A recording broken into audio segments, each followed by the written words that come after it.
নবী করিম সাল্লাল্লাহু আলাইহি ওয়াসাল্লাম একবার জিবরিলকে প্রশ্ন করেছিলেন, ইয়া জিবরিল, মা লি লাম আরা মিকাইল দাহিকা আত।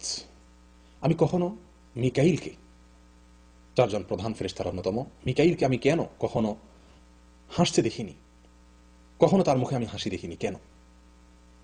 জিবরিল আলাইহিস সালাম তখন নবী সাল্লাল্লাহু আলাইহি ওয়াসাল্লামকে বললেন, ইন্না মিকাইল লাম ইয়াদহাক মুনযু আন খুলিকাতিন নার।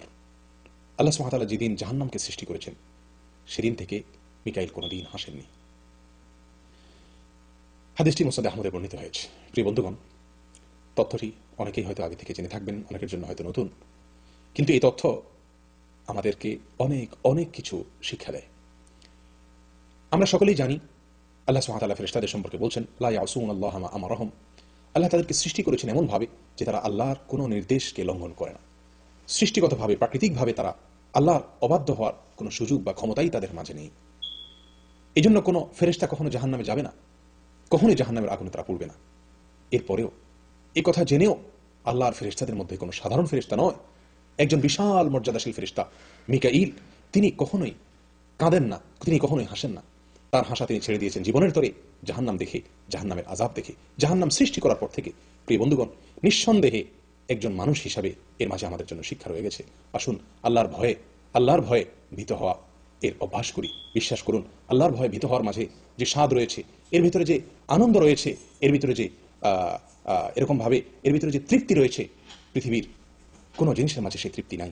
দুনিয়ার কোনো মানুষ এর ভয়ে অথবা আল্লাহর কোনো সৃষ্টির ভয়ে যদি মানুষ কাঁদে, তাহলে তার ভিতরে কোনো তৃপ্তি সেরকম থাকে না, বরং তার ভিতরে এক ধরনের কষ্ট, এক ধরনের অস্থিরতা, এক ধরনের ব্যাকুলতা, এক ধরনের অশান্তি মানুষ অন্তরে অনুভব করে। কিন্তু আল্লাহর ভয় এমন এক জিনিস যে আল্লাহর ভয় যদি কেউ কাঁদতে পারে, আল্লাহর ভয় যদি কারোর অন্তরে সৃষ্টি হয়, তাহলে তার ফলে বরং তার অন্তর অত্যন্ত অত্যন্ত আনন্দ, এক অবর্ণনীয় স্বাদ, এক অবর্ণনীয় মজা সে উপলব্ধি করতে থাকে, অনুভব করতে থাকে। প্রিয় বন্ধুগণ, আসুন আল্লাহর ভয় নিজের অন্তরে জাগ্রত করি। আল্লাহ সুবহানাহু ওয়া তাআলা বলেছেন, ওয়া আম্মা মান খাফা মাকামা রাব্বিহি ওয়া নাহা আন-নাফসা আনিল হাওয়া ফাইন্নাল জান্নাতা হিয়াল মাওয়া। যারা আল্লাহর সামনে দাঁড়াতে হবে এই ভয় যারা অন্তরে লালন করে এবং সেই ভয় থেকে যারা অন্যায় কাজ থেকে নিজেকে দূরে সরিয়ে রাখে, তাদের জন্যই আল্লাহ সুবহানাহু ওয়া তাআলা জান্নাত সৃষ্টি করেছেন। জান্নাত তাদের ঠিকানা। প্রিয় বন্ধু, মিকাইলের মতো ফেরেশতা জাহান্নামে তাদেরকে দেওয়া হবে না নিশ্চিত জেনেও জাহান্নামের ভয়াবহতা দেখে জীবনের তরে হাসা ছেড়ে দিয়েছে।